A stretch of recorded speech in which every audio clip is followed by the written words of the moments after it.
India में आजकल too much democracy हो गया है। इतना डेमोक्रेसी कि अब तो अपोजिशन की भी कोई जरूरत नहीं है। We are witnessing so much democracy in our country that bills in the parliament don't even have to be put up for discussion and debate. What we witnessed for the passing of farm bills in the Lok Sabha, the same thing also was witnessed in the Karnataka Assembly as well. Shayad this is the new brand of democracy that India so desperately needs, especially when things are getting done for the ruling party. ये आप किस देश की बात कर रहे हो? ये कौन सी देश की बात कर रहे हो डेमोक्रेसी? ये मतलब कौन से देश की बात कर रहे हो? इंडिया की बात कर रहे हो? इंडिया में कोई डेमोक्रेसी नहीं है।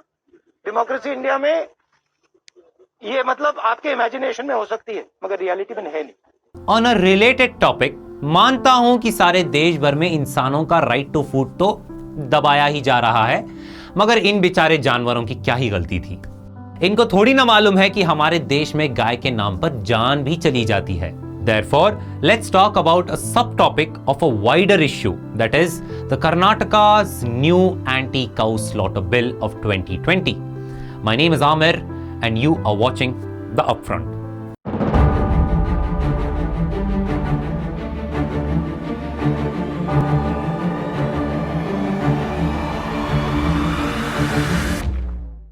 The opposition walking out is not a new sight to watch both in the parliament and in the state assemblies.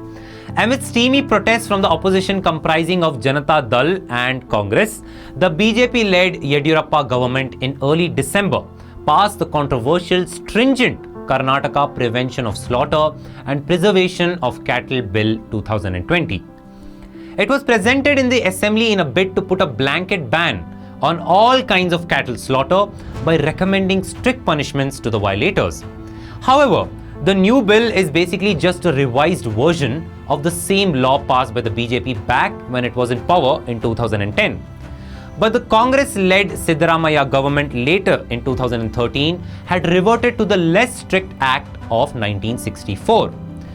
This 1964 Act banned the slaughter of cows, calves and sheep buffaloes, but allowed the slaughter of bulls, male buffaloes or male cattle provided they are about 12 years of age or are incapable of breeding or doing any kind of work due to many other reasons. Now, since the bill was passed by the Legislative Assembly, it has hit a roadblock in the Legislative Council. Therefore, the BJP government now wants to promulgate an ordinance in order to bring the legislation into effect as it is not yet implemented. The ruling party is already planning to build gaushalas in every district of the state to look after old and aging cattle. Let's take a look at what the law actually says. Number 1, let me quote Law Minister J.C. Madhuswamy. Illegal selling, transporting or culling of cows has been made a punishable offence, but the slaughter of buffaloes above the age of 13 years will be allowed. But the Section 1, Clause 2 of the new bill clearly reads as cattle means cow, calf of a cow and bull, bullock and male or female buffalo. Therefore, all forms of cattle slaughter will now be punishable with imprisonment of up to 3 to 7 years and a fine of up to 7 lakhs. Allow me to address each of these concerns a little later in the video. Number 2, police officers ranked above sub-inspector, if have a reason to believe an offence has been committed under this act, can inspect any premises and seize anything related to the offence. Such seizures will be reported to the sub-divisional magistrate without any reasonable delay. Number 3, a clause in the bill states that if any cattle is meant for slaughter, then permits and clearances from a competent authority or the veterinary department is required. And moreover, both the buyer and the seller will be prosecuted if found guilty under this act. Number 4, the bill also in fact requires the farmers to nurture the hybrid HF variety of cow and not the native humped Halika breed. Number 5, perhaps the most scariest version of this law also states that protection will be provided to people who are acting in good faith. Now that refers to people who take up the law in their own hands and exercise their good faith by stopping any violators of this law. Now, worryingly, this law has a clause which further gives away its intentions, which seems to give protection to cow vigilantes. What does it say on vigilantes specifically? The section says, no suit, prosecution shall be instituted against any person exercising powers under this act for anything in good faith. Such acts of good faith have led to the killing of around 113 people in the form of lynchings across the country since 2014. Now let me address what the major concerns of this act are. Karnataka already had an anti-cow slaughter act in place, the Karnataka Prevention of Cow Slaughter and Cattle Preservation Act of 1964. This law allowed cow slaughter with certain restrictions, but the new law in addition bans the slaughter of male cattle and buffaloes as well.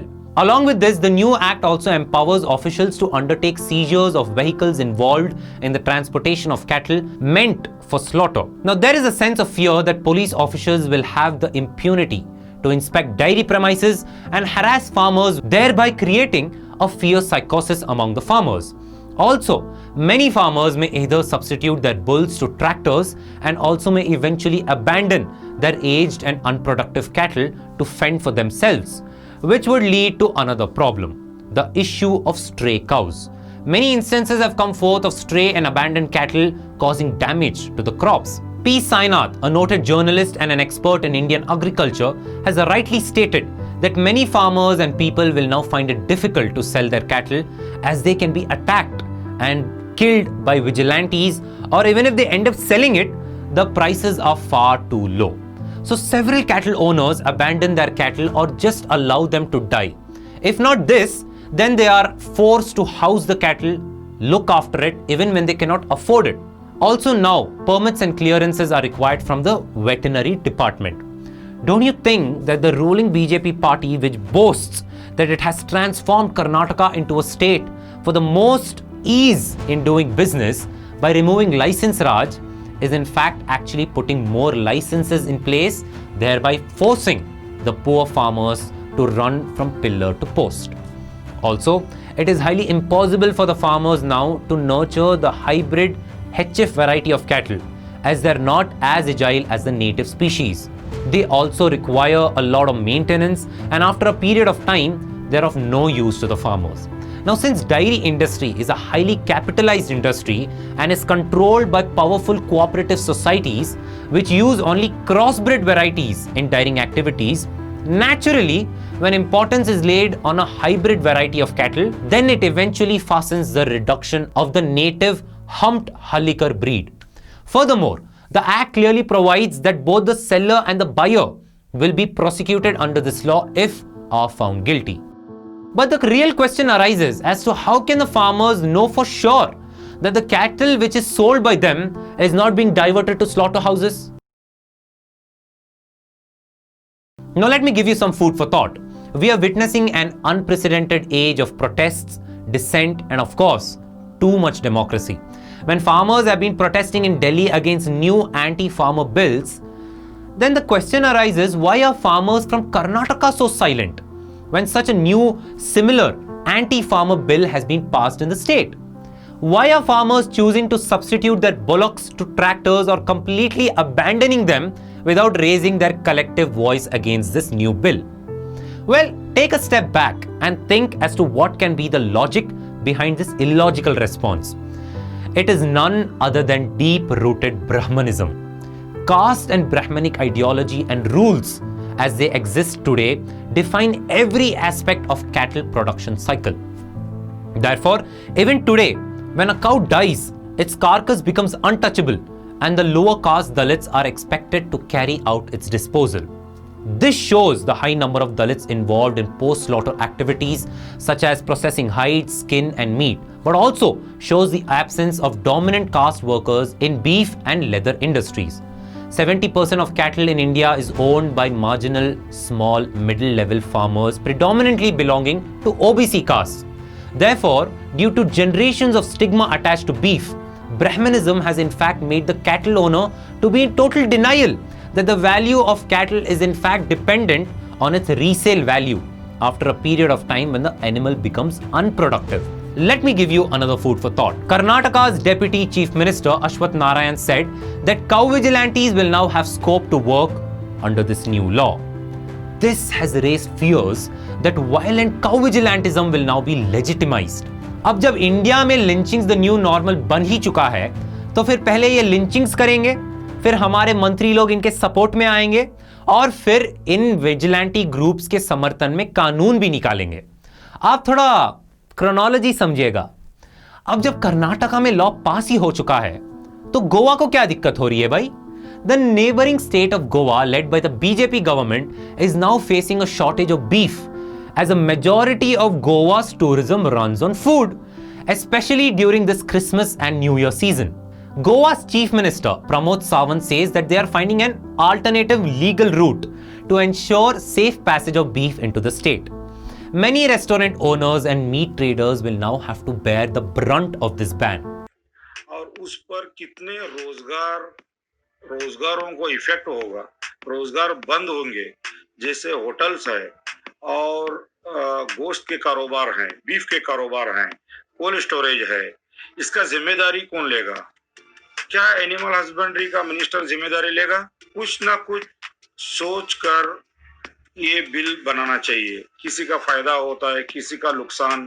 देखिए, India has over 50% of its population engaged in agriculture and agriculture related activities. India ranks first in the highest milk production and ranks second for the highest beef exports in the world.